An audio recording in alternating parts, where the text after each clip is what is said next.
What another week in football. Man City managed to keep up the pace in the league, a victory over Everton, and then winning in the Carabao Cup again on penalties, again against Leicester. Arsenal slipped up twice this week, a loss against Southampton in the league, and then the North London derby against Tottenham in the Carabao Cup. Tottenham, 2 wins out of 2. Good win against Burnley, a great win against Arsenal. And then you got Chelsea, solid win last week. And then you got Liverpool, still top of the league. And then you've got Manchester United.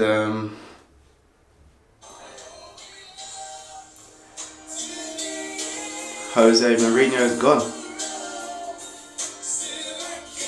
He's gone. He's gone. What else can I say, guys? Stick around as we speak about the football from last week and this coming weekend's fixtures. Welcome to the Sanderson Show.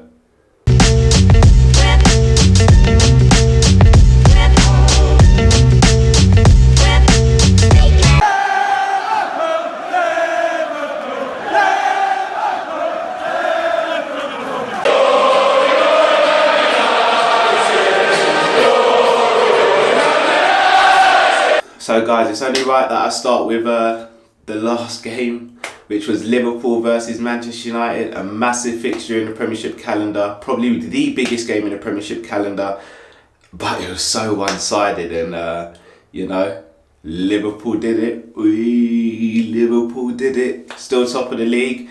A very convincing win against Manchester United. David De Gea pulled off some great saves, but he was unable to do anything about Shaqiri's 2 goals. And Big Shaq, man's not hot. He did it again. Came off the bench to great effect. Just changed the whole trajectory of the game. Liverpool were looking a bit static at that point and were subjected to shots from outside the box. He came on and he changed everything. And Liverpool stayed top of the league. I mean, this weekend they have Wolverhampton Wanderers on the Friday night kickoff, and it's going to be a very tough game.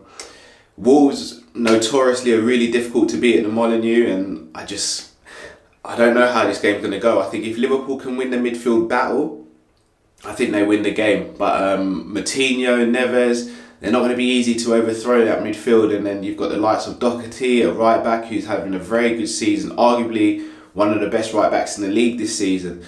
So I think it's going to be a tough game. However, I do think Liverpool on current momentum will get through the game. I think they will scrape a win. I don't think it'll be easy by any thoughts of the imagination.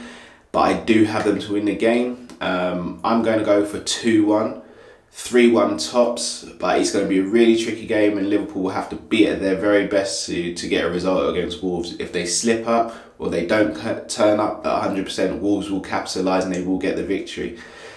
And then we move over to Man United. What a week it's been. Started so poorly against Liverpool.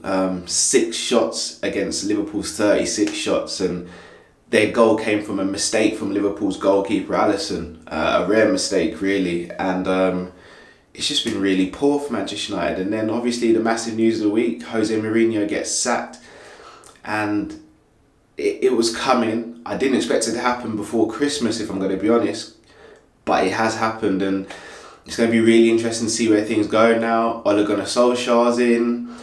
Is he going to be able to hit the ground running? What happens if he has a bad few games? Does he lose out? And then they're chasing Pochettino, apparently. Does Pochettino want to leave Tottenham? Does he want to go Man United? So many variables in this. It's weird to see Manchester United in this sphere at the moment. But this is what happens when you go with a manager who is there for short-term progress as opposed to long-term progress. So I could always see this happening at United. I didn't think it would happen like this with such an implosion, but it's happened.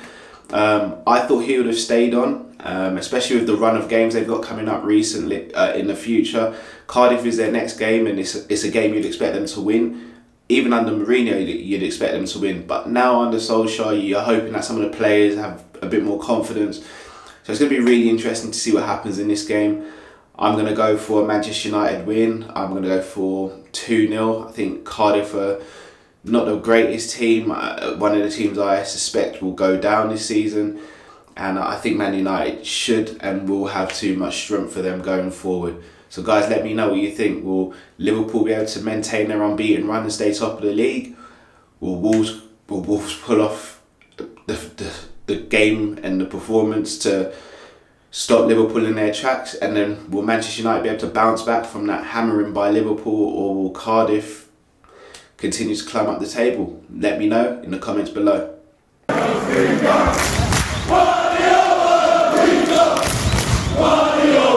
And now we move on to a team that is second in the league, Manchester City. And last week they dispatched of Everton.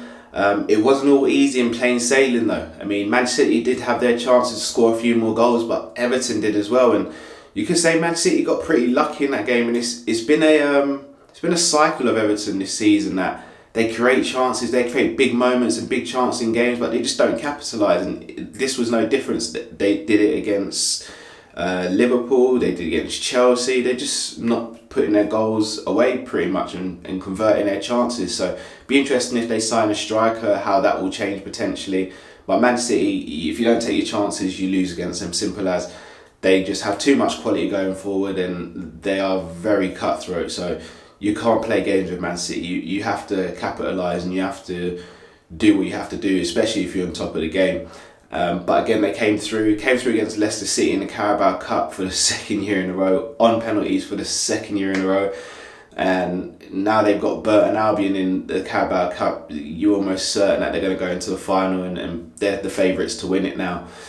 This weekend they have Crystal Palace at home, and again, Roy Hodgson's men don't travel that well. However, against the bigger teams, they do pull out the odd performance now and again. But I can't see them beating Man City in this game, and I'm going to go for a 3-0 win to Man City. I think Palace may cause a few problems on the break, and they'll sit deep, and Roy Hodgson will have his men organised. But again, if you don't have anything attacking to bring to the table, that's going to install fear into Man City's back line, and it's going to be plain sailing, and I think City are going to win comfortably. So you let me know what you think. Do you think Palace are going to pull off an upset, or do you think it's just going to be rinse and repeat for Manchester City at the Etihad? Leave your comments below.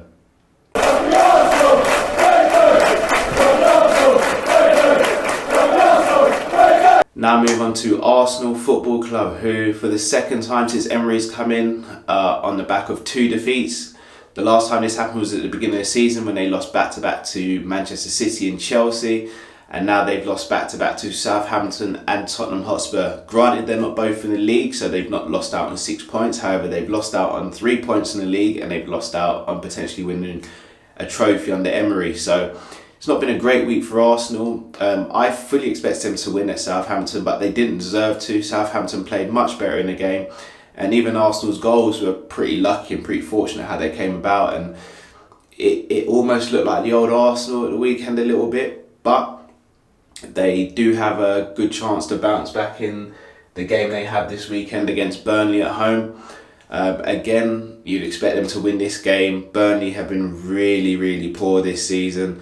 I really do expect Arsenal to go out and give them a good beating. I think Lacazette and Aubameyang have to start this game. They have to find a way of incorporating both of these players from the start. You're better off starting the 2 players, getting a good lead, and then resting one of them or both of them, in my opinion, rather than starting to chase the game and having to bring one on personally. But I think this is the perfect game for Arsenal to bounce back. It's the perfect fixture for them to get a bit more confidence and to build on their confidence and to put the 2 games in the last week behind them and march forward. So, I mean, I'm going for a comfortable Arsenal win. I mean, if anyone disagrees, do let me know. I don't think I'll have many people disagree with me for this fixture. I've got Arsenal to win maybe 3-4-1. So, guys, let me know what you think. Do you think the Gunners are going to be backfiring, or do you think Burnley are going to put up a resolve that Arsenal can't break down? Let me know below.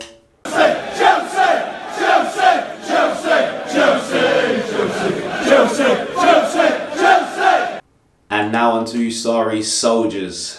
And again, pulled off a really good win last week. A routine win, but still a good win nonetheless. And they're just keeping pace at the moment, just keeping pace in the top 4. And again, they've surprised me this season. At the beginning of the season, when they lost to Man City in the Community Shield, I had feared for them.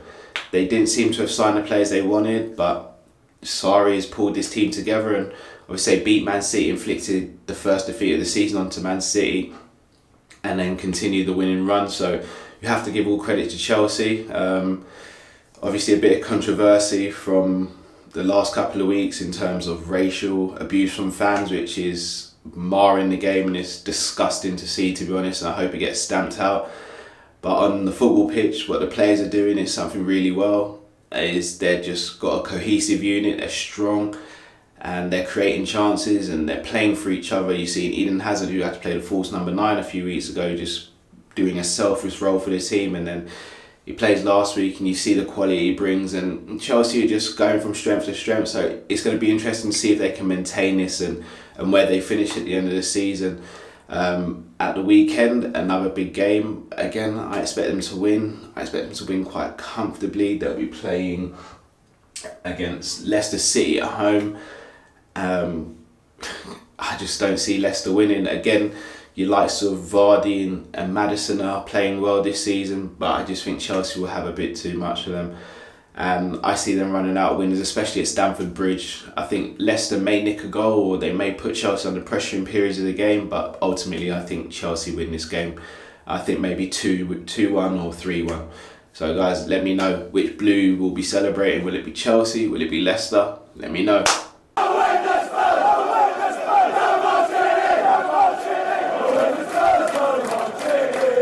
And last but by no means least, Tottenham Hotspur. 2 wins out of 2 games this week.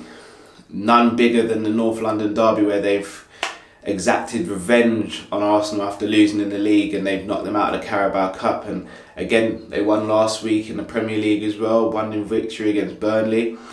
Wasn't flashy, wasn't great, but again, 3 points is all you need at this stage in the season. Busy period. They haven't got the biggest of squads, so if they can just continue to pick up points and wins on the road and as they travel, as they play at Wembley, you have to give them credit. And again, they've got another game this weekend against Everton away, which won't be easy, but as I alluded to earlier on in the show, Everton just don't convert their chances, and Tottenham Hotspur do, with the likes of Son, Ali, Kane, Moura. I just think they'll have way too much for Everton on the day. Again, I see Everton putting them under pressure in spells of the game, but defensively Tottenham are getting stronger and stronger as the season goes on. And I only see one winner in this game, and you call me biased because I'm a Liverpool fan and I'm not the biggest Everton supporter, but I'm going for Tottenham, and I think they will continue to keep pace with Liverpool and Man City and just continue to put the pressure on. They're not far off the top. I mean, everyone talks about being a 2-horse race, but by no means are Tottenham out of this, and they are playing really well, especially in the last couple of months. And Pochettino just stamping his authority on his team. Maybe something that Manchester United want. Who knows? But as always, guys, thank you very much for tuning in. It's been a pleasure as always. Please don't forget to like, comment and subscribe, and share this video with your friends and family. And I'll see you on the next episode of The Sanderson Show. Have a great day, guys.